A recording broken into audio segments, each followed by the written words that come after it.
Acclamons très fort le Seigneur. Amen. Amen. Je prêche ce soir sur de la vallée à la montagne. De la vallée. Amen. La Bible est un livre de lois, de principes, mais c'est aussi un livre de symboles. C'est un livre de quoi?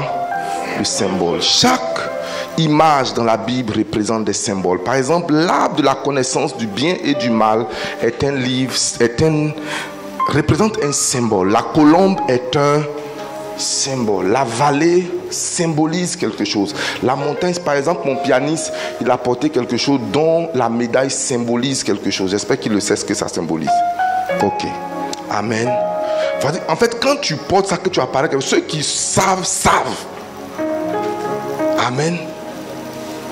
Et je ne vais pas dire ce que ça symbolise. On s'est compris? Amen. Donc, quand tu arrives, il y a des choses qui symbolisent. Donc, dans la parole de Dieu, alléluia, il y a des symboles puissants. Et la vallée symbolise quelque chose. Prenons notre texte d'appui. Est-ce qu'on peut célébrer Dieu pour l'arrivée de ma fille? Amen. Elle nous vient des Antilles, loin là-bas. On peut acclamer le Seigneur pour sa vie. Amen. Bon, elle est là pour 2 mois. Elle aura le temps de se présenter à nous. Que Dieu la bénisse au nom puissant de Jésus. Amen. De la vallée à la montagne.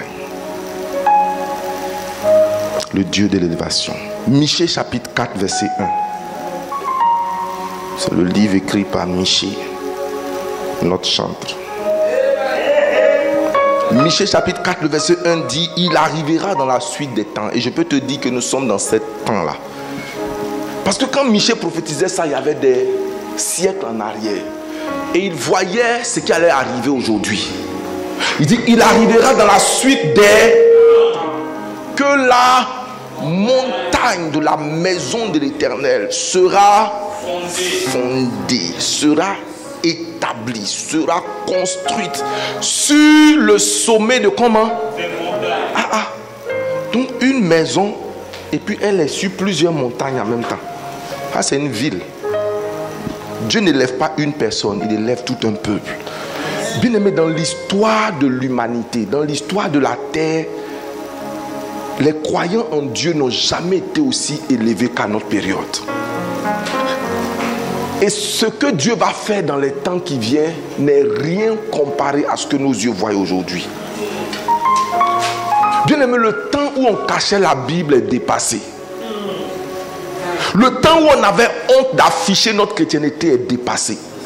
Le temps où les gens se moquent de la foi chrétienne, de dire: ah, toi aussi tu es chrétien, tu marches avec les gens là, oh les bonnes églises, bien aimé, c'est dépassé. Dieu est en train de positionner son église. J'ai pas entendu ton amen. Est-ce qu'on peut me remettre mon texte s'il vous plaît?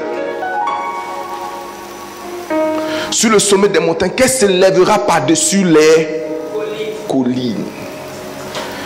Et les foules afflueront en grande masse. Alléluia.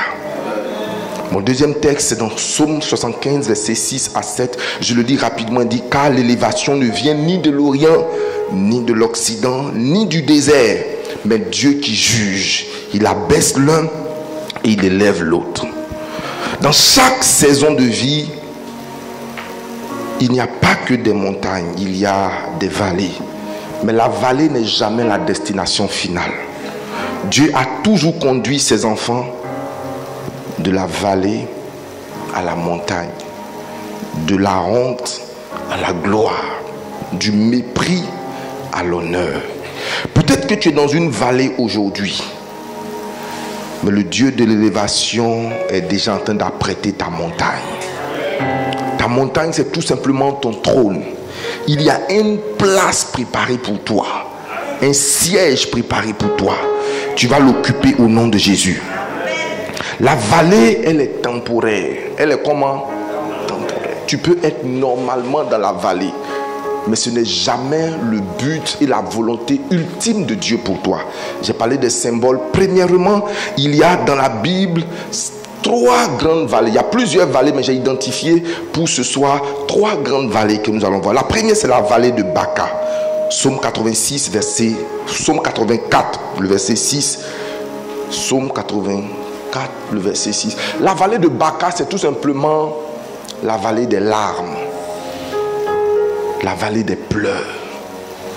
Bien-aimé, on dit que tu es dans les vallées lorsque tu es dans les pleurs et tu es dans les tristesses. Il dit lorsqu'il traverse la vallée de Baca. La vallée de Baca, c'est la vallée où le peuple a pleuré, a gémi, a agonisé. Où tu t'endors et tu te réveilles dans les pleurs, dans les douleurs et dans la tristesse, dans une forte angoisse.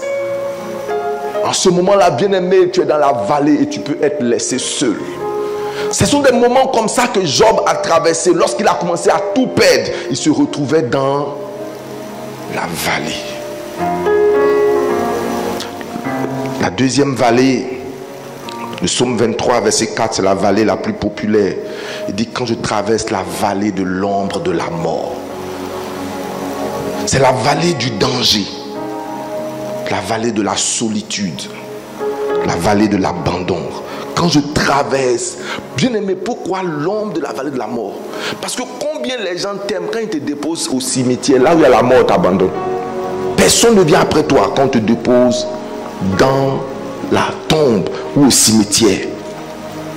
Tu cries et tu n'entends personne.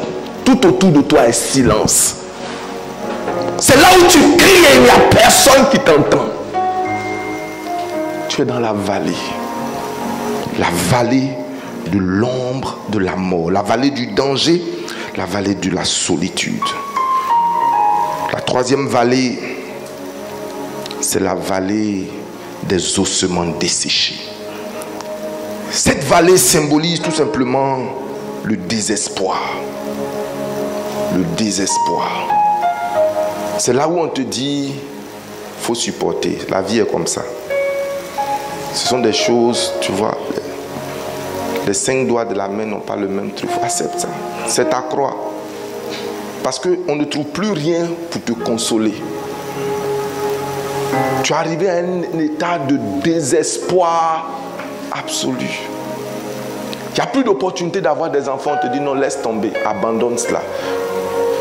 Le désespoir.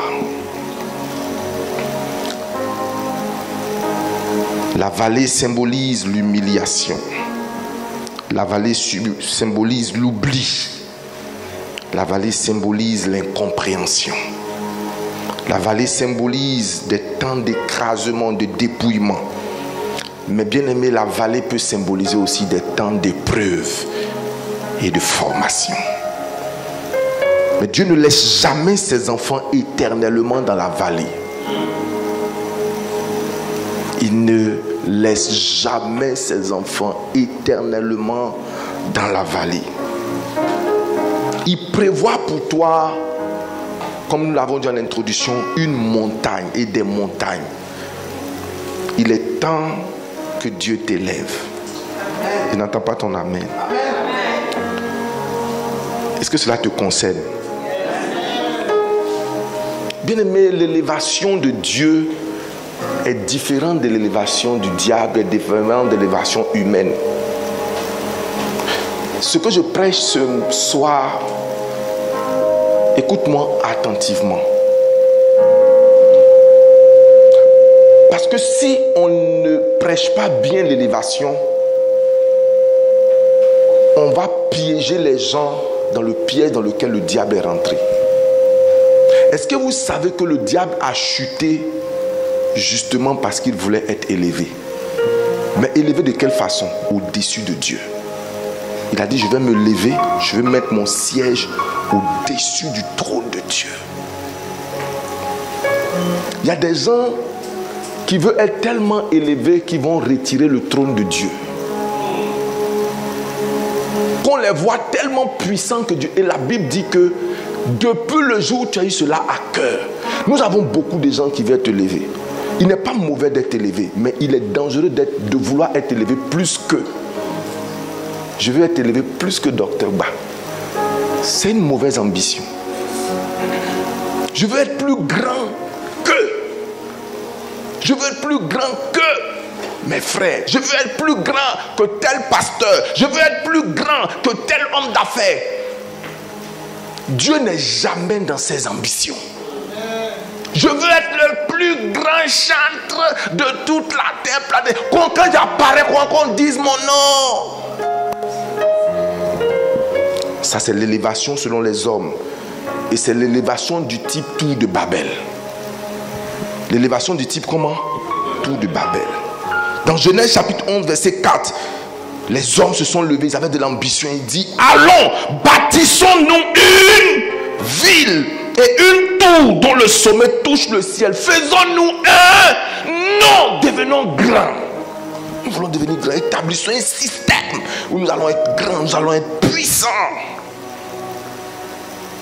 C'est pas mauvais d'avoir de l'ambition, mais il y a des ambitions qui sont diaboliques.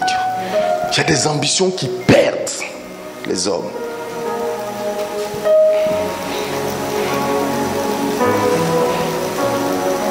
Et le résultat de l'élévation selon le modèle de la tour de Babel crée la confusion et la chute. Tu poursuis une chose à laquelle tu n'arrives jamais.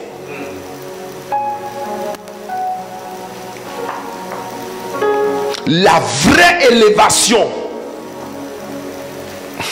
est basée sur Dieu. Il dit, l'élévation ne vient ni de l'Orient, ni de l'Occident, ni même du désert, mais de Dieu. De qui? Dieu. Cela veut dire qu'en dehors de Dieu, il n'y a aucune stratégie capable de te lever, de te maintenir. Non, laisse-moi te dire, oui, tu peux te lever, mais cette élévation, elle est fragile, elle est ponctuelle. Elle est comment? Fragile.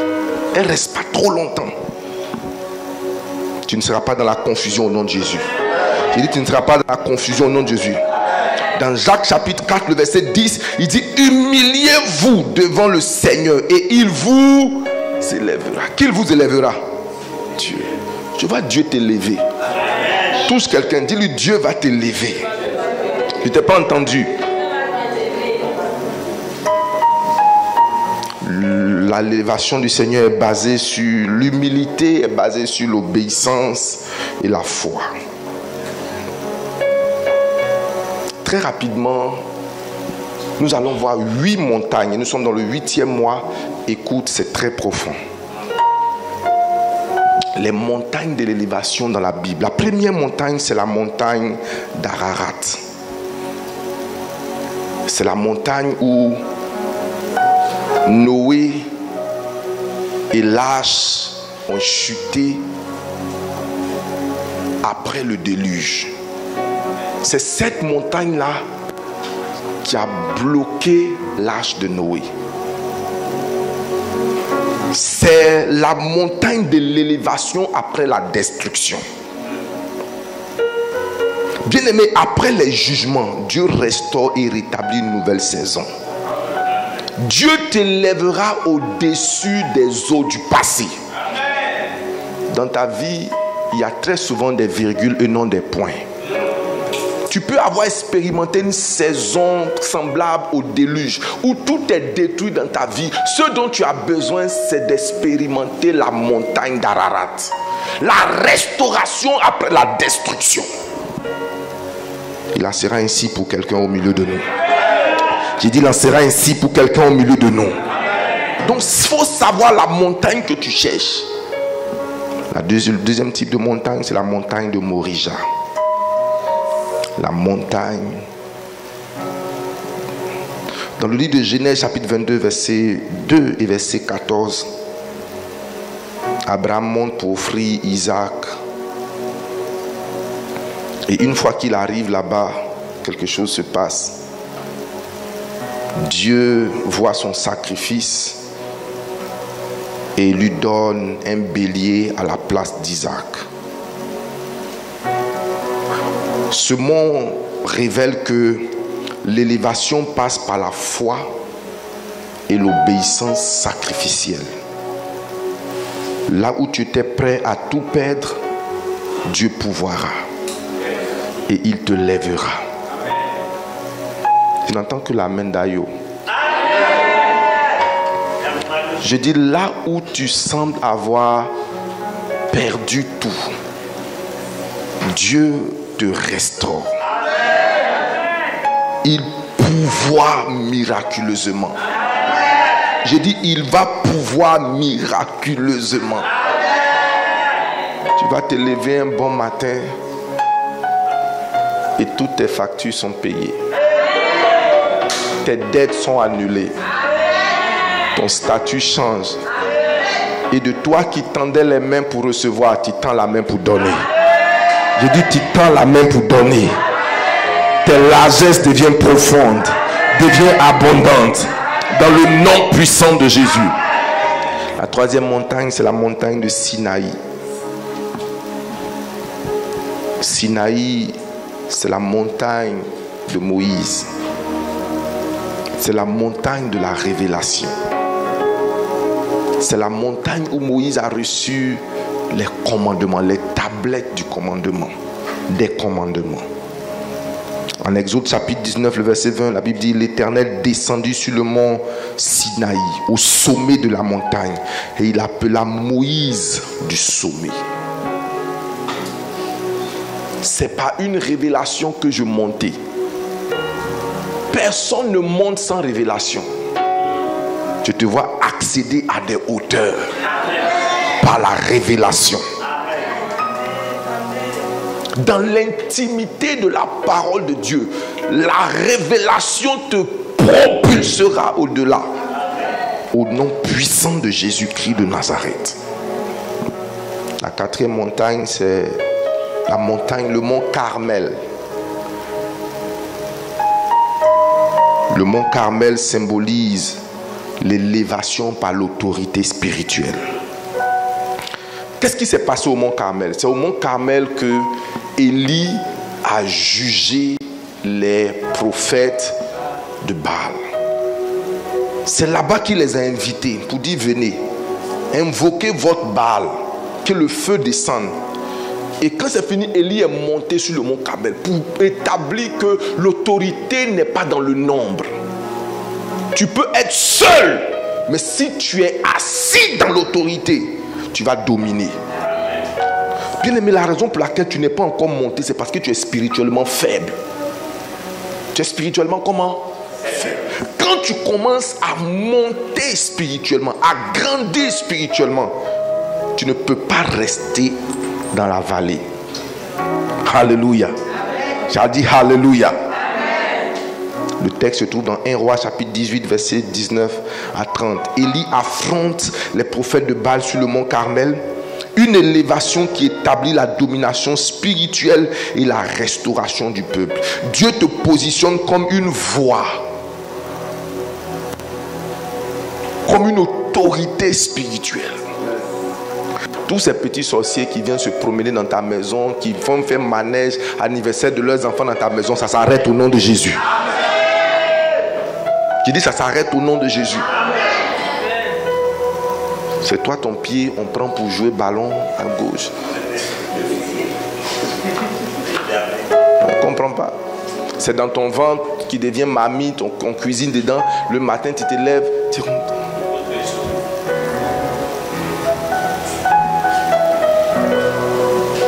Je dis, cela s'arrête au nom de Jésus. À partir de cette saison, ils vont annoncer aux deux sorciers que ce territoire n'entrez plus là-bas. N'allez plus là-bas. N'allez plus. J'ai essayé de m'envoler autour, même pas de sa maison, du périmètre de sa maison.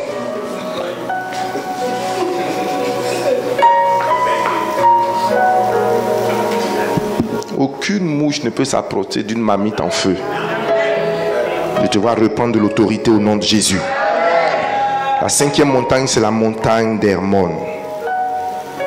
Psaume 133, verset 3 dit: c'est comme la rosée d'Hermon.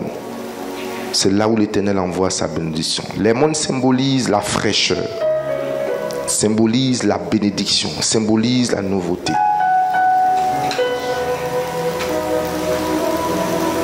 Docteur, l'un des signes, enfin, l'un des produits de l'élévation, c'est la bénédiction. Tu n'es pas béni à cause d'un réseau. tu n'es pas béni à cause d'un réseau. C'est la bénédiction de l'Éternel qui t'établit. Sixièmement, le mont des Oliviers. C'est le lieu de la prière et de l'intimité. Et c'est l'une des montagnes du Seigneur Jésus. Et Jésus aimait prier dans les lieux déserts et dans les montagnes. Et le mont des Oliviers était l'un des monts sur lequel il a prié. Et je pense que c'est non seulement à cause de la situation géographique du mont des Oliviers, mais ce lieu symbolise l'intimité et la prière. L'élévation passe par la soumission dans les lieux de combat intérieur. Seigneur, s'il est possible que cette montagne s'éloigne de moi. Mais non pas ma volonté, mais toi seul ta volonté. Et pendant qu'il était en train de lutter dans la prière, l'un de mes maîtres à penser, de mes mentors, l'évêque Abioye dit: il n'y a pas de grands hommes, il y a des hommes aidés par Dieu. Et il dit: il n'y a personne qui accède à la grandeur s'il n'est pas devenu insignifiant dans la présence de Dieu. Donc c'est dans le lieu de l'intimité que tu bâtis ton élévation. Seigneur, je ne sais rien. Seigneur, je ne connais rien. Pas par religiosité, mais par la vérité. Aide-moi, sois mon soutien, sois mon appui. Septièmement, le mont Tabor. Le mont Tabor, c'est le lieu de la transfiguration. C'est là où il y a eu une transfiguration. Où Jésus a été transfiguré devant ses disciples. C'est le lieu de la révélation de la gloire.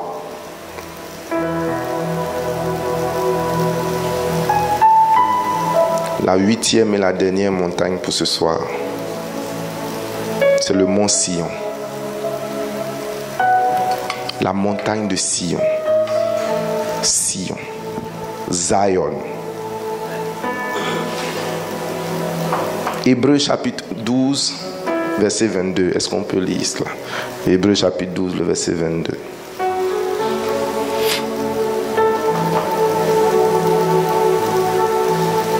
Blandine, ton mari.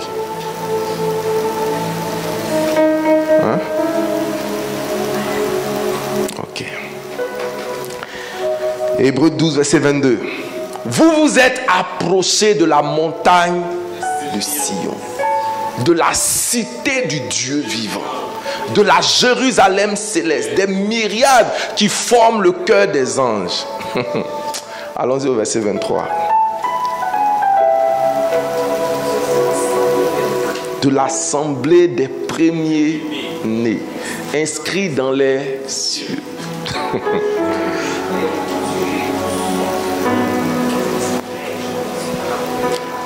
Le lion blanc. Revenons dans ce texte. Revenons au verset 22.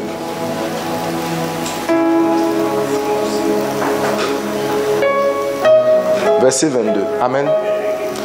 Le mont Sion symbolise tout simplement l'église, symbolise le lieu de la présence de Dieu. Et c'est ça, c'est une image très forte qui nous décrit l'atmosphère spirituelle dans la présence de Dieu. Écoute-moi.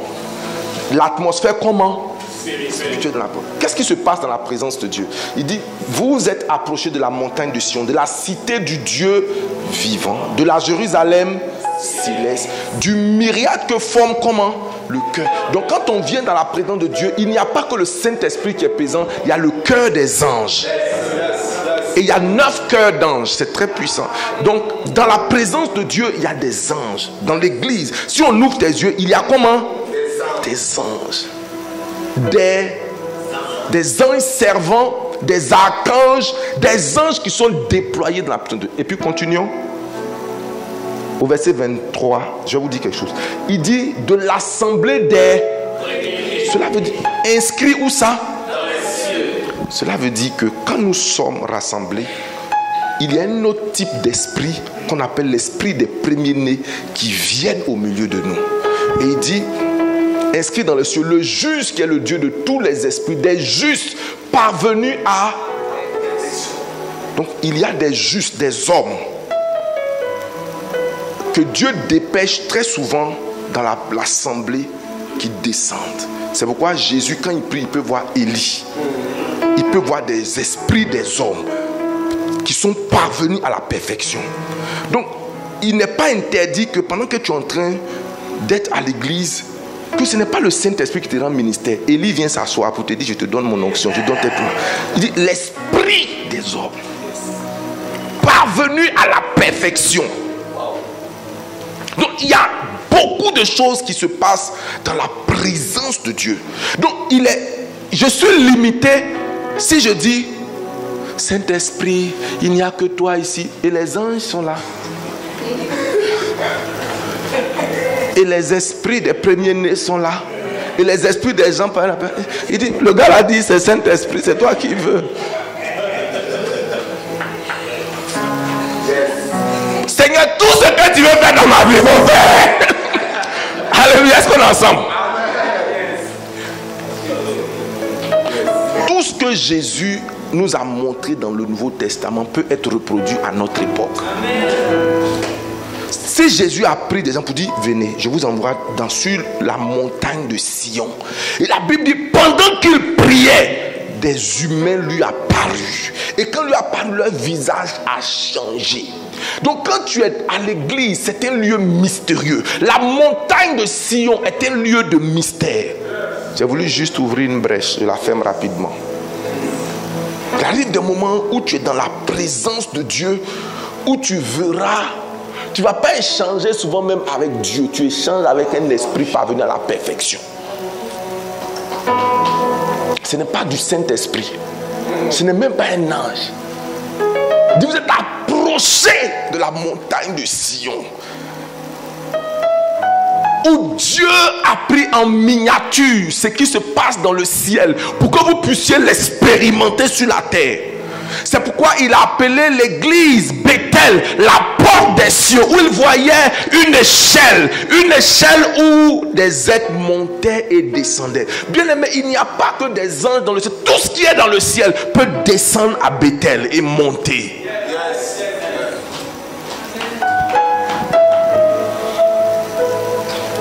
Il y a des rencontres qui annulent tes vallées. Nous servons un Dieu d'élévation qui transforme des bergers en rois. Je dis, nous servons un Dieu d'élévation qui transforme des prisonniers en gouverneurs. Nous servons un Dieu d'élévation qui prend une orpheline et en fait d'elle une reine à l'étranger. Nous servons un Dieu qui transforme un exilé en premier ministre. Un exilé, non, il n'était pas premier ministre, il était ministre. Mais un ministre extraordinaire, 10 fois plus important que les autres ministres. Donc c'était un ministre d'État. Mais lui, son ministre d'État. Il ne faut pas être frustré. Hein? J'ai l'impression que tu es fâché avec moi depuis. Ah, ok. Son visage n'est plus accueillant. Attends, mais le pasteur. Toi, t'en fais, ils ne savent rien. Ils ne savent pas. C'est juste que je voulais dire que Amen. Alléluia. Amen. Je donne 2 principes et on s'arrête. On ne peut jamais parler de l'élévation sans parler de l'humilité.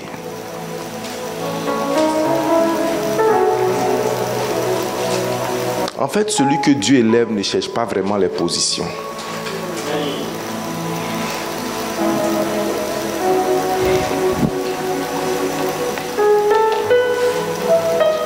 Qui élève? Je t'ai pas entendu. 1 Corinthiens chapitre 1 verset 27. Regardons quelque chose. 1 Corinthiens chapitre 1 verset 27. 1 Corinthiens chapitre 1 verset 27. 1 Corinthiens chapitre 1 verset 27.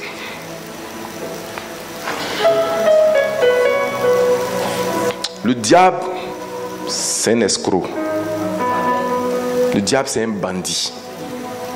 Le diable, c'est un faux type. En fait, le diable, c'est un arnaqueur. Mais Dieu a choisi les choses folles de ce monde, celles qu'on ne considère pas, pour confondre celles qui se disent sages. Dieu a choisi les choses faibles afin de confondre les faibles. Es-tu considéré comme une personne folle? Folle ici veut dire inintelligente. On n'accorde aucune intelligence. Quand Dieu cherche à élever, quand il rentre, il commence à chercher. Quand tu es trop intelligent, il dit non. Si je le prends, il va dire c'est son intelligence. Il cherche encore. Lui, elle est trop forte. Si je le prends, il va dire ma force. Quand tu es faible, il dit viens. Il te récupère. Et il commence à t'élever. Pourquoi je dis que le diable est bandit? Je ne vois pas un rosé chrétien qui va aller prendre un gars à Djamé pour lui dire viens, je vais t'élever. C'est à l'université, ils vont prendre les gens. Je dis que leurs papas ont financé jusqu'à quand ils sont arrivés à l'université, quand ils sont déjà au bord de devenir quelqu'un là.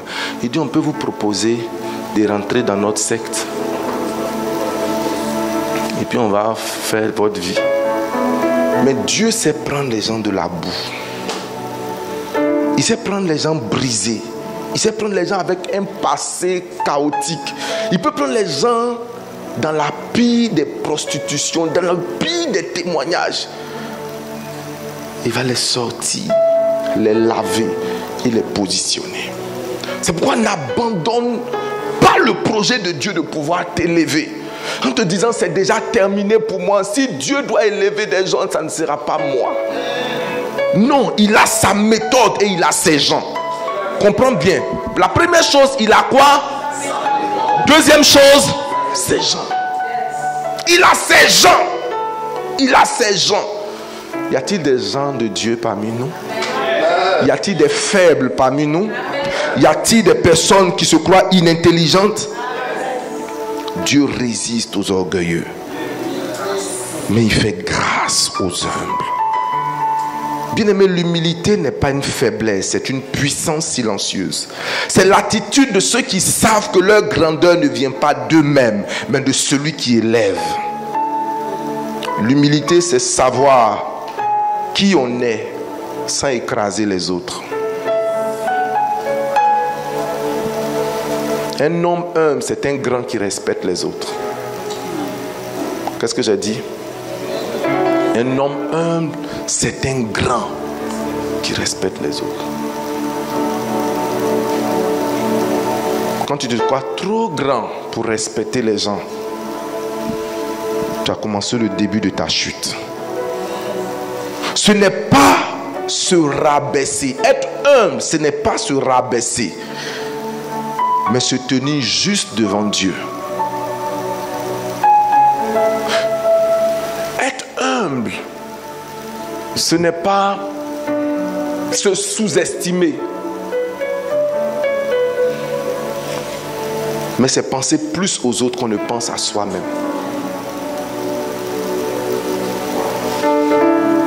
Toutes les personnes que Dieu a élevées, c'était des gens qui pensaient plus aux autres qu'à eux-mêmes. Deux exemples et on termine. Le premier, c'est David. Vous connaissez son histoire, un gars que son papa n'a même pas calculé. Son papa ne le voyait même pas pour devenir roi, non du tout, parce qu'il est né dans des conditions bizarres. Mais ce qui m'intéresse ici, c'est que en dehors de toute chose, David allait donner de la nourriture à ses frères sur le champ de bataille. Rien ne me dit dans la Bible qu'on l'avait envoyé. Mais docteur, j'imagine qu'il s'est dit, mes frères ont besoin de manger. Il a pris la nourriture, il l'a envoyé à ses frères. Et c'est quand, en servant, comme un petit boy, quand il est arrivé, il dit, et Abinadab, et tel, on dit il est là-bas. Et puis il dit, mangez un peu, prenez de la force. Et c'est pendant qu'il est en train de manger qu'il a écouté Goliath qui est sorti, qui dit, oh les bandes de cons là. Les sous-là commençaient à parler comme le chocolat des filles. Les vauriens là. Vous dites que vous êtes avec Dieu. Emmenez-moi une seule personne. Je vais lui démontrer. Je vais vous écraser. David là, il regarde. Il dit, mais quel est ce circoncis pour insulter l'armée de Dieu? Ses frères nous disent, hé, tais-toi. Tais-toi. David ne cherchait pas la royauté. Il cherchait juste à servir. Il cherchait juste à servir. C'était un petit berger avec les odeurs de mouton, de pipi de mouton sur lui. C'était son parfum. Et voici comment Dieu l'avait dit. Souviens-toi, David, que je t'ai pris de derrière les moutons pour te faire asseoir. La seconde personne, c'est Joseph.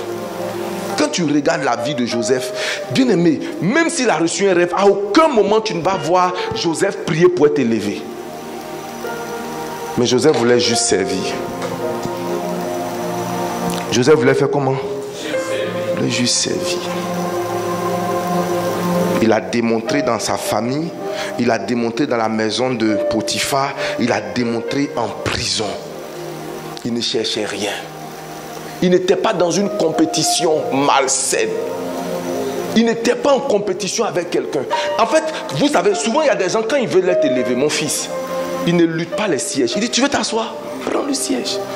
Parce qu'une personne élevée n'a pas besoin de fauteuil. Une personne élevée, même souvent, n'a pas besoin de titre. Si tu veux, appelle-moi par mon prénom. Ça ne diminue en rien mon élévation. Et les titres que tu te mets sur toi n'augmentent en rien ton élévation. Donc, puisque tout ça c'est inutile, pourquoi maintenant on va se battre? Si oui, je m'appelle docteur, professeur, machin, tous ces trucs qu'on veut abhorrer. Quand une personne cherche l'élévation, tu veux mon siège? Assieds-toi. Parce que ça ne diminue pas mon impact. Vous savez, j'ai dirigé des églises pour le compte de une chapelle pendant 16 ans. Souvent, tu arrives dans une église, on te dit, voici le président du conseil, voici le président qui gère les finances. Ce sont des postes administratifs. Mais tu te rends compte qu'au fond, il y a soit une personne, une maman, ou bien monsieur. Ils n'ont pas de titre. Mais c'est eux qui influencent. C'est pas qu'ils ont l'argent ou bien quoi. Si tu ne gagnes pas leur estime, même si tu es proche du président du conseil, c'est pas lui.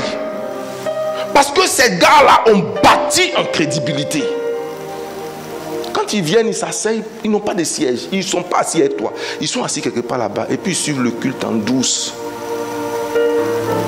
Et l'expérience m'a montré que les premiers gens qui viennent à toi, quand tu changes de poste, ce n'est pas toujours eux les personnes. Les gens, les vrais gens là, ils vont venir dans 2 mois, dans 3 mois. Ils sont assis, ils t'observent. Donc quand je prends une communauté, je regarde. Quelle est la personne? Pas qu'il y ait un poste, mais qu'on respecte. C'est en réalité elle la personne la plus élevée. C'est une personne, quand elle dit allons dans tel sens, même si ce n'est pas tout le monde, les 3 tiers, c'est quoi, les 3 quarts suivent. Et souvent quand tu étudies la posture, quand tu vois certaines choses, tu te rends compte que ces gens-là sont influents. J'avais l'envie de raconter une histoire. Un jour, quelqu'un racontait, je sors, mon message est fini. On dit en Côte d'Ivoire, celui qui décide du président de la FIF ne vote pas. Il s'appelle un certain Roger Ognet. Tu peux t'appeler Didier Drogba, tu peux faire tout ça. Mais ce monsieur-là, il y a longtemps, il est dans le football. La plupart des gens qui soient footballeurs, entraîneurs, ils ont mangé dans sa main, il les a aidés, il a fait tant. Donc, quand vous finissez de faire, la nuit, il leur dit, mettez-lui là. Non, non, ne coupez pas. C'est pas comme si j'étais en train de dire que Ouattara va quitter le pouvoir. Ouattara soit président. Président. Le Seigneur est fidèle. Je n'ai rien dit. J'ai dit Roger Ognier. Qu'est-ce que j'ai dit? Roger Ognier. Alléluia. Roger. L'actuel président de la FIFA, il s'appelle comment? Sidi Diallo, c'est qui? Idriss Diallo. Idriss Diallo, c'est qui? C'est le petit de Maître Roger Ognier. C'est le comment? Comme Maître Ami, comment il appelle? Le truc de football là, comment on appelle ça? Sol Béni. C'est petit. Bien aimé. En fait, quand tu calcules, tu dis, moi, mais j'étais fâché avec les gens. Mais comment on peut laisser Drogba? Pas les choisir un monsieur comme ça. Mais il y a ce que tu vois.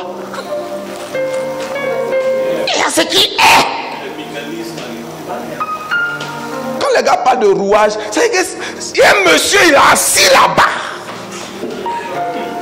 Ça veut dire que, écoutez-moi, docteur, ce n'est plus ma politique. Je suis convaincu que si Didier est allé voir Maître Roger pour dire, vieux père, je ne suis pas de ton école, hein.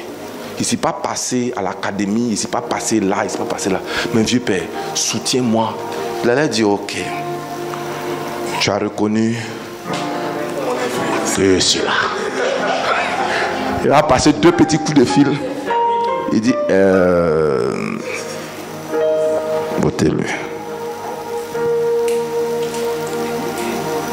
C'est que pourquoi je suis allé si loin? Pour t'expliquer que souvent, même pour la signature d'un contrat, il ne faut même pas penser que c'est le directeur là qui se... Souvent, beaucoup de choses se décident, non pas là où tu crois qu'ils se décident.